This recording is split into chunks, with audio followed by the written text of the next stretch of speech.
Just because summer is over doesn't mean the recruiting hype stops. We got another commitment to talk about to kick off the fall. Let's discuss who that is and what it means for Hugh Freeze and the Auburn Tigers.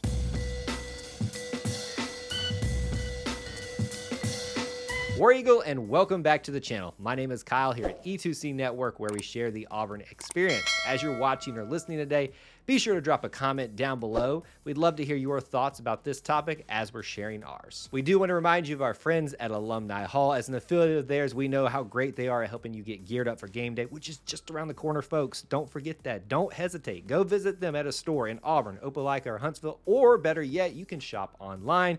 Use the link in the top of our description, that very first link, to help yourself get geared up the right way for Auburn game day. It does feel like Auburn fans have had to practice patience, which is something they haven't had to do a lot during the 2024 cycle so far under Hugh Freeze. But there's been a little bit of a gap between this commitment we're discussing today and the last one. That was TJ Lindsey. Make sure you check out that video if you haven't for information on him. Who are we discussing today? We have a brand new defensive lineman commit. It is Dimitry Nicolas, who has decided to be an Auburn Tiger in this class. Not decided yet on if it'll be an early signee or a regular signee. Now, Auburn had to beat out teams like Florida and Miami for the services of this recruit.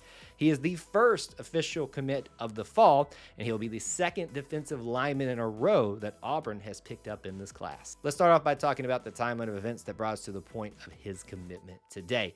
Relatively speaking, it kind of feels like this was a more quiet recruitment compared to others. Clear interest from him to Auburn, clear interest from Auburn to him.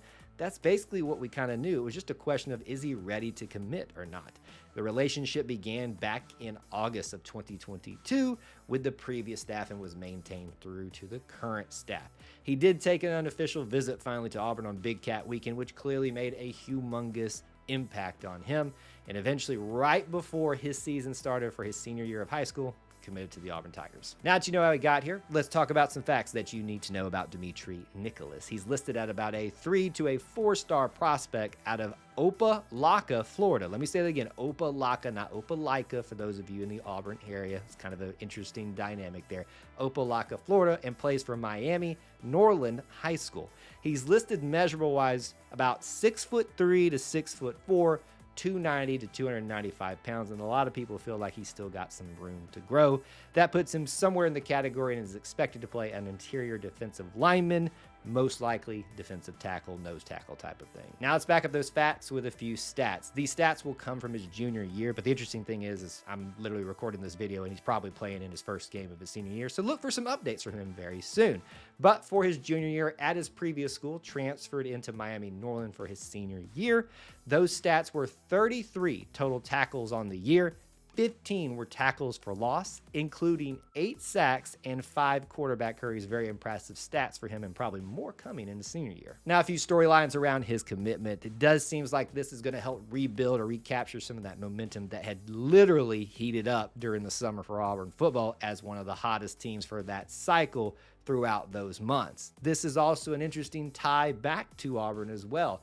Apparently, one of his coaches is Junior Rosegreen, a former Auburn Tiger himself. Different positions, obviously, that he played and that this guy will play at Auburn, but still a really cool connection. You got to feel like that helped. And lastly, this is obviously yet another dividend from Big Cat Weekend. Just shows you that patience pays off. Now that you know about this player, let's talk about what it means for Auburn football. We always start off by talking about the numbers for this class, and we're talking about the 2024 class.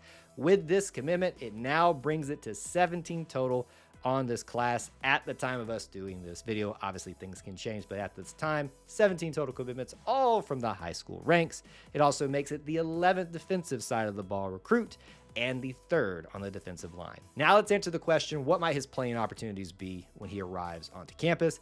I always anticipate these guys redshirting as freshmen when they first arrive, or playing very limited amounts within that 4-game window that they're allowed to play for the redshirt. But let's look at the depth chart and see what it tells us about potential playing opportunities.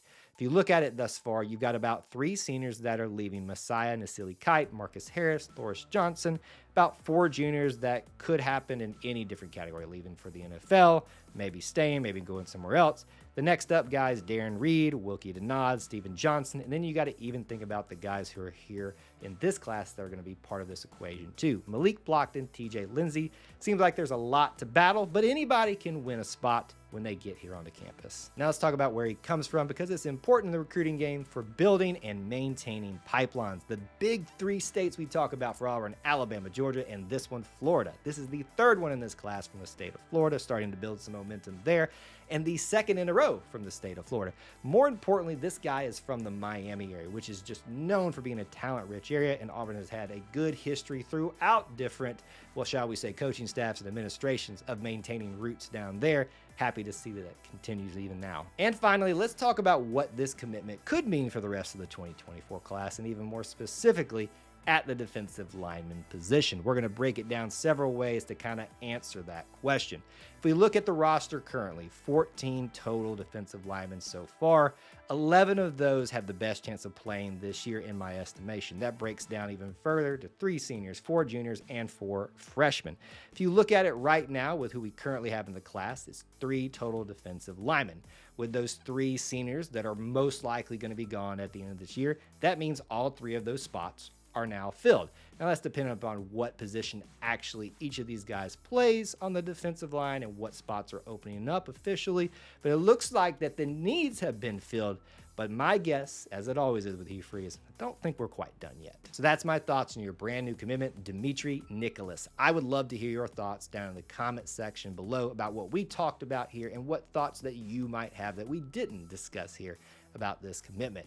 As always, check out those links in the description for ways that you can help support Alumni Hall and us here at E2C Network, where we share the Auburn experience. War Eagle.